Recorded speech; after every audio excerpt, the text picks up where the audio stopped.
WNST, old Stanley Cup parade, and the thoughts that the team is going to stay together and march off to Lord Stanley's chalet into eternity for the next 10 years and win 8 more Stanley Cups. But alas, it was not meant to be, at least for my friend Barry Trotz. The Caps might win more Stanley Cups, but it will not be without him. Ted Starkey joins us now. Ted is one of my favorite Caps historians. He has written the book Red Rising. He sat with me at every game of the Stanley Cup Finals in recent weeks, as well as some semifinals games. He's been a frequent contributor around here, as well as a decent driver in Las Vegas, amidst a town of maniacs. Ted, I'm not shocked, and I had tweeted that I wasn't shocked, and I know you're not shocked because you know me and I know Barry, and you know other people that know Barry. I think anyone who just thought he was going to come back and it was about money or it was about them giving him the most amount of money, I think it was about giving him respect. And I'm going to let you say your piece, and I'll jump in at some point because you are the guest, and I know you have a lot of insights into this as well. But on the global scale, this is not a small thing, getting rid of the only coach who won you Stanley Cup and the best coach they've ever had. No disrespect to Brian Murray or Jim Schoenfeld or anybody else.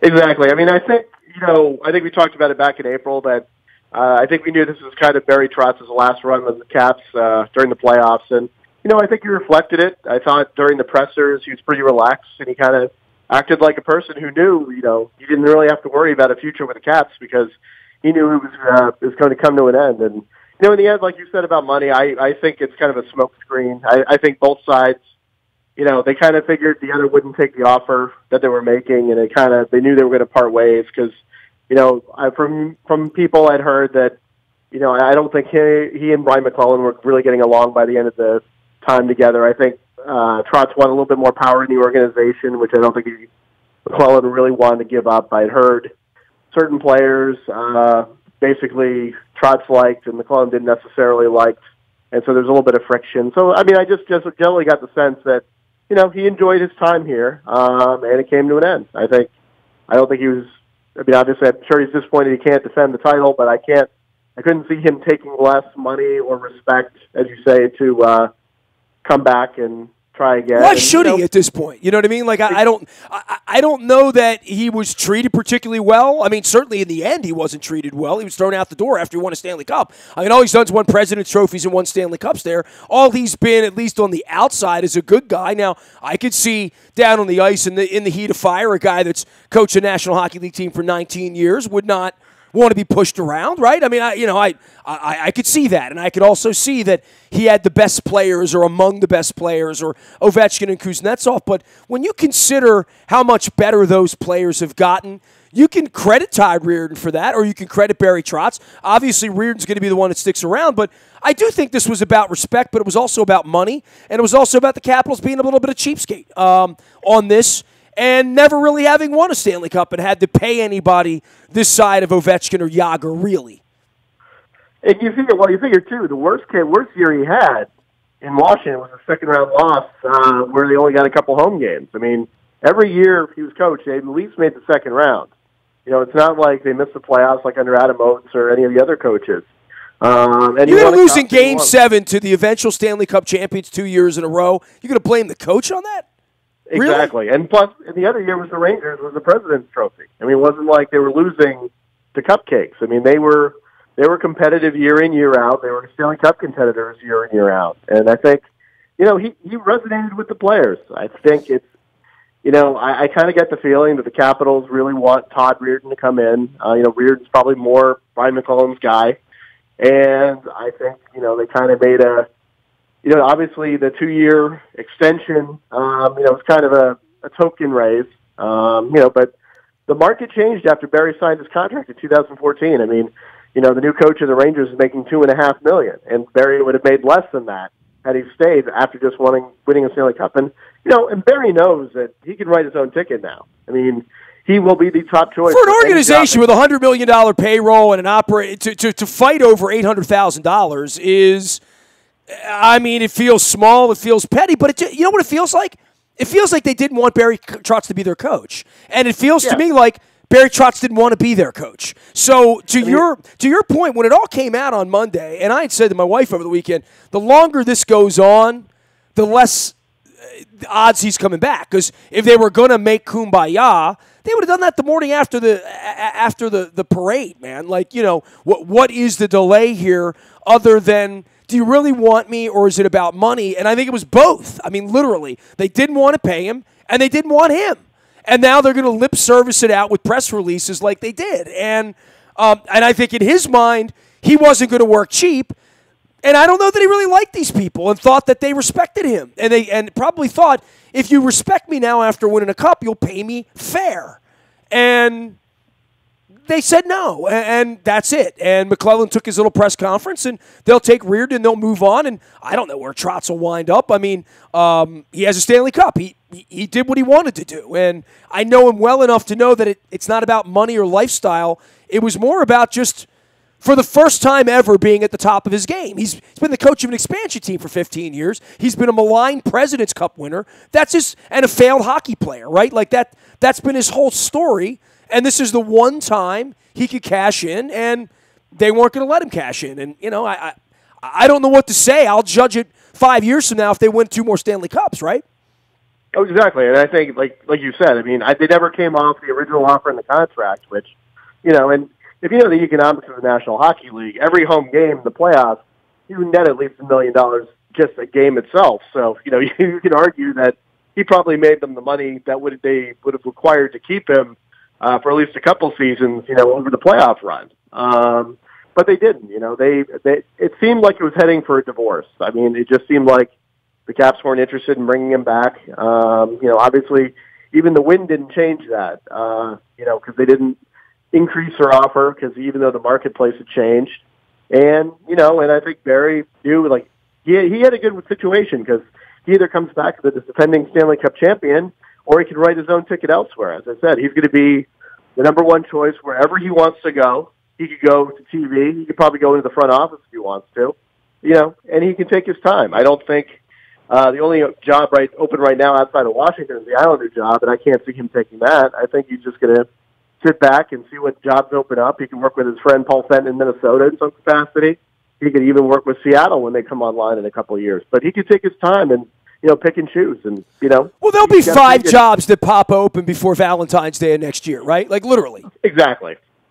And none of them will be any good, though, right? They'll be the jobs where the team's not going to make the playoffs, probably, right? Right. And the thing was the Islander job, Lou Lamoriello, he's won some Stanley Cups, but he's also very hard on his coaches.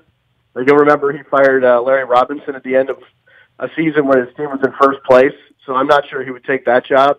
And like you said, I don't think it's about money either. I think he wants to be in the right situation. He wants to be in a situation where, he's respected, he's can make input in hockey decisions, which I think was another case of what happened here, too. I think when Rick Trotz was originally brought on, there was the expectation he'd be kind of a coach plus, someone who's able to put in input in who plays and who they acquire. And I don't think that really came to be. I mean, I think he and McClellan had headed butts, basically trying to keep, what personnel they wanted. I don't think that really worked out.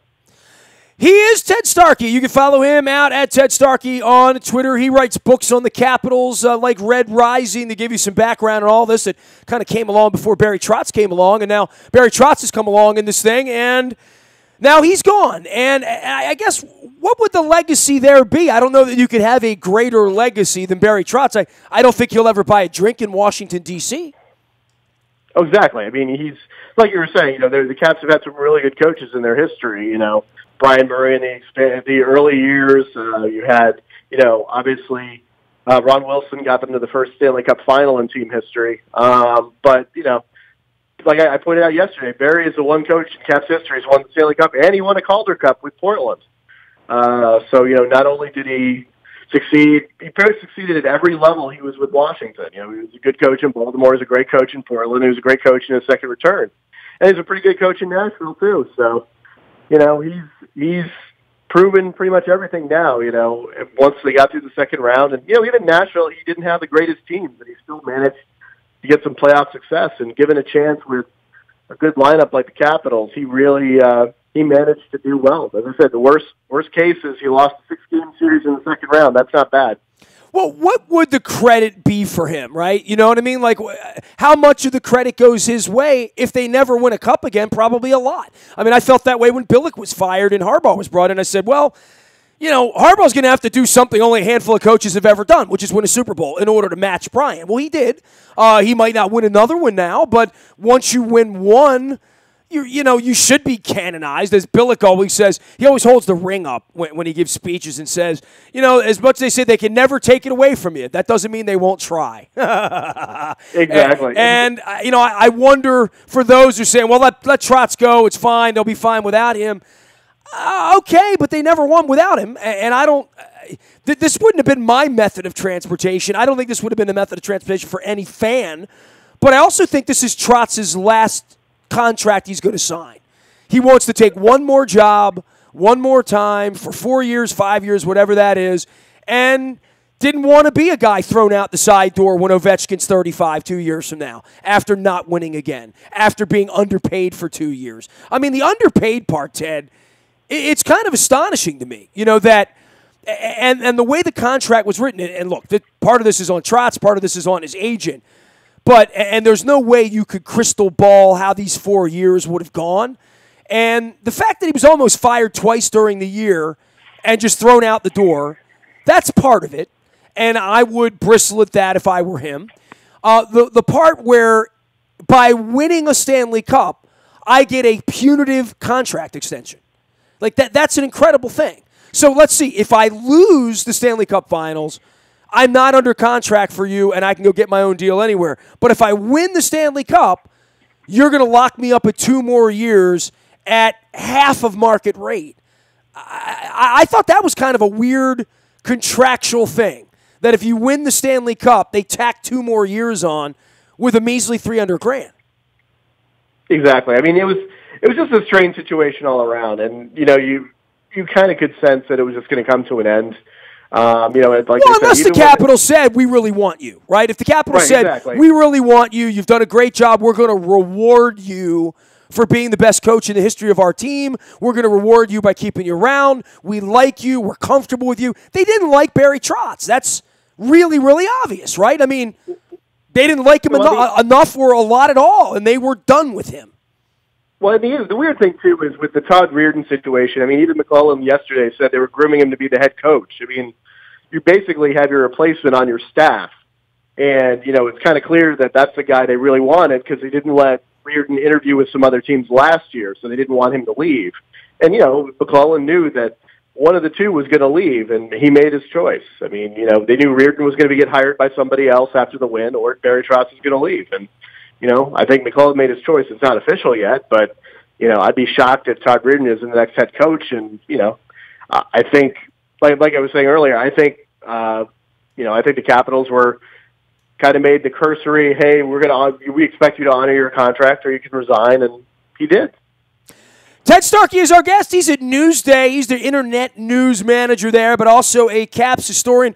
What do you think the next thing that happens here while we're talking Caps? And obviously the Caps have interjected themselves into a conversation here the week after the parade by saying, well, what happens next? I mean, obviously Jay Beagle was Barry Trotz's guy. He won't be back, right?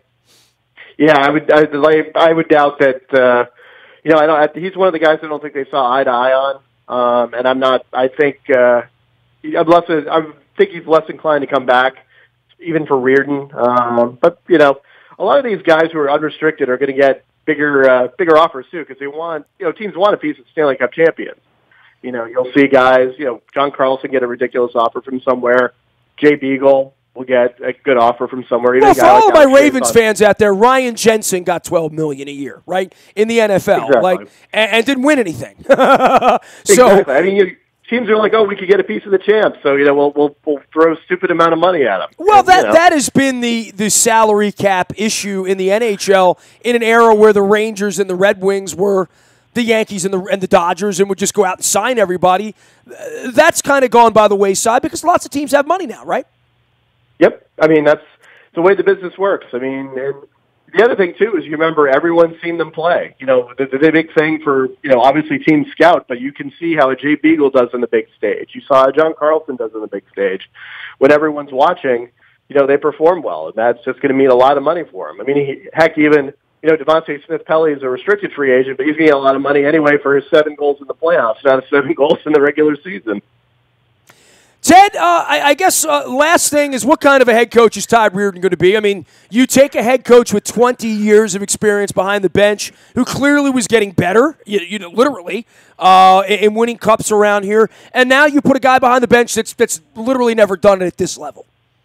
Right. I mean, and the problem is, too, you're going to have big shoes to fill because, anything less than another Stanley Cup is a failure compared to what your predecessor did. It's not the greatest spot for him. Just because, he is used to running the bench a little bit. I think, Barry let his assistants run the bench while he kind of supervised. But, if the team doesn't do well, I think this year, Barry Trotz did such a good job at kind of keeping the team focused and keeping the team balanced. It's one of the reasons they won. I think he was so relaxed in the playoff run that, the team kind of fed off him. And I think they were kind of, they didn't panic. They didn't throw in the towel. They were resilient. And, now you have to duplicate that, and that's not going to be an easy job for him. All right, man. Well, as expected and incredibly disappointing. I'm disappointed in Ted Leonsis. I'm disappointed in the Caps organization. I'm disappointed for Trotz. I'm not disappointed in Trotz. This is his one chance to go make money. And Ted, put some perspective into. And I think a lot of fans are shocked that he was only making $1.5 million, right? Like, for those of us who follow the NFL or follow baseball, and look, Buck Showalter's not making $10 million a year either, hasn't won anything. But in the case of Trotz, this contract will literally be as much money for him, whatever deal he takes wherever, as he's made his entire career, right? Like, he began his career in Nashville in the late 90s, probably making $200,000, $300,000 a year, right? Exactly. One of the areas that teams have gone into the last couple of years where they can spend money without worrying about the cap is the coaching area. And, as I mentioned earlier, when Trotz signed his original contract, $1.5 million wasn't horrendous. It wasn't, top half, but it wasn't, bottom third, which it is now. But, even the Rangers signed, David Quinn for $2.5 million, and he's never coached a game in the NHL.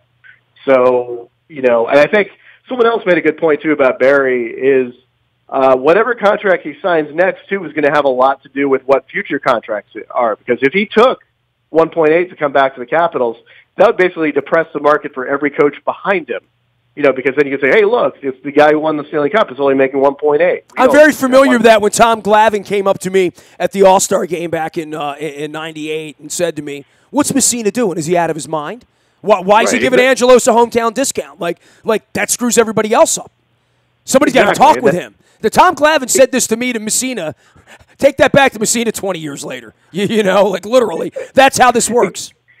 Exactly. And so he's going to be making not only a contract for himself, but set the bar for everybody else. And that's, I think that's important to him too. And as I said, I think he'll take his time.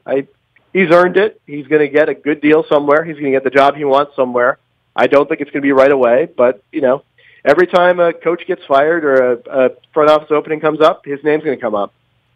Ted Starkey is our friend. He is a Caps historian. I'll let you know how much of my Caps fandom I'll be holding on to. My wife wants to burn her jersey this morning, just so you know. And we'll see how that goes as well. By the way, Ted, if you want a Free the Bird shirt that I'm modeling here, we're going to have those at Costas on Thursday night, free of charge for anybody that wants a Free the Bird shirt while supplies last. They're 12 years old. And, we're waiting on Buck Showalter to step aside, and instead, Barry Trotz is gone. So it's been a strange summer so far, Ted. I kissed the Stanley Cup last week. Did you know that? I know that. It's amazing, and and all the people waiting for Trotz to bring the Stanley Cup to Baltimore now. I don't know what to say. I don't know if the Stanley Cup's ever coming to Baltimore, but time will tell on that. All right, Ted. Well, rest up, man. There's never a dull moment in the good old hockey game, right? Exactly. You got the draft this week, and you got the free agency next week, and we'll see where guys like John Carlson and Jay Beagle end up. And I'll be checking in with you. We'll be talking hockey in July. We've never done that around here. Is that crazy? Yeah, it is. There he goes. That's what happens when you win the cup. Ted Starkey from Newsday, an internet news manager there, as well as Caps historian. You can find him at Ted Starkey out on Twitter, as well as the book Red Rising, also written books about the AHL and life in hockey. Nasty at WNST.net finds me before I lose my voice. Facebook, Twitter, LinkedIn, Snapchat, Instagram. Streaming live on our Facebook as well as our YouTube WNSTV channel. We are WNST.net, AM 1570, and WNST, Towson, Baltimore. And we never stop talking Baltimore sports.